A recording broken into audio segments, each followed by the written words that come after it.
felt like the most fruitful relationships that I'd ever had in my life came from at that transition point and getting involved with leadership stuff. Like, your coaches in sports are super demanding of your time and energy, right? So it's just, I had always prioritized that. And I think the main challenge was all of a sudden I was starting to feel inspired by this totally different thing.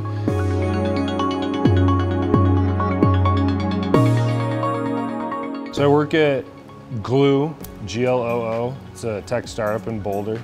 We partner up with organizations that are trying to help people grow, right? So therapists, authors, pastors, financial advisors, etc. So my technical job title is Head of Deployment Services. I do a ton of presenting, a ton of digesting people's content or whatever their program is, and giving them advice about how to make it better, how to make it more engaging. So I think the hardest part is, in a tech startup, you have to kind of let go of expectations in a lot of ways. You're trying to really focus on whoever your customer is and learning about what would actually serve them. So there's a ton of shifting, and anytime you think you're starting to make personal career progress in one direction, if you're really going to win in that tech startup space, you've got to be willing to let go of that to head the direction of what the organization will win with. Metrics of success aren't as obvious, so you kind of have to be intentional about defining them.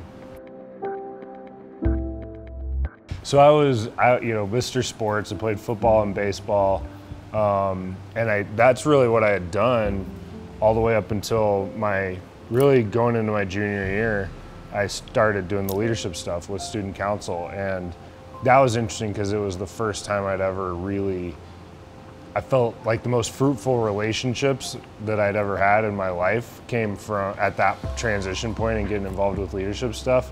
Like, your coaches in sports are super demanding of your time and energy, right? So it's just, I had always prioritized that. And I think the main challenge was all of a sudden I was starting to feel inspired by this totally different thing that my entire world that I had had so far, my coaches, those types of people, didn't understand. And so the biggest challenge was reprioritizing my time wasn't going over well with the people that I had previously spent all my time and prioritized.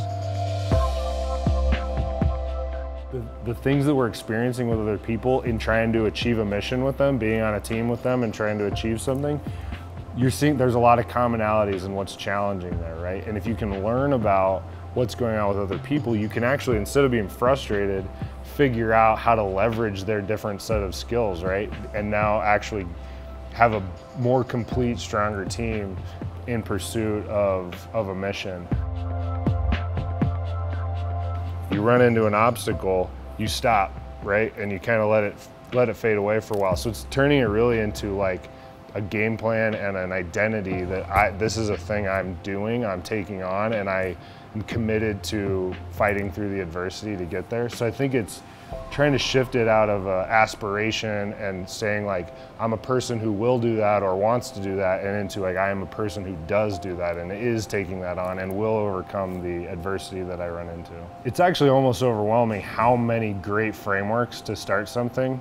There's, Lean Startup is a book that's really great. There's the business model generation, which basically you can create your entire game plan on one sheet and really get your head around the entire project. E-courses like crazy, tons of free stuff, right? It's like you can run into $1,000 thing that's really valuable and you want to do, but you can find something almost equally valuable for free. Udemy, Coursera, lynda.com, a ton of good resources. I think the first thing I would say is I think learning how to prioritize is a big deal. Because the reality is our list is too long. The list of things we want to do, that we have to do, it's too long. And learning how to say, what is the number one thing today? What is the number one thing this year? When you're prioritizing and things are getting demoted, there are going to be people that are disappointed in that, right? And want you to do something different. For me, my coaches were a really good example of that.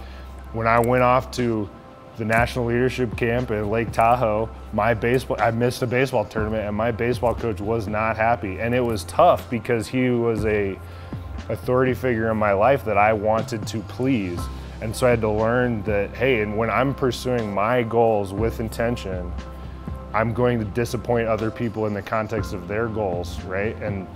And sometimes, if I'm clear on my priorities, it's easier to figure out who it's okay for me to be disappointing with my goals.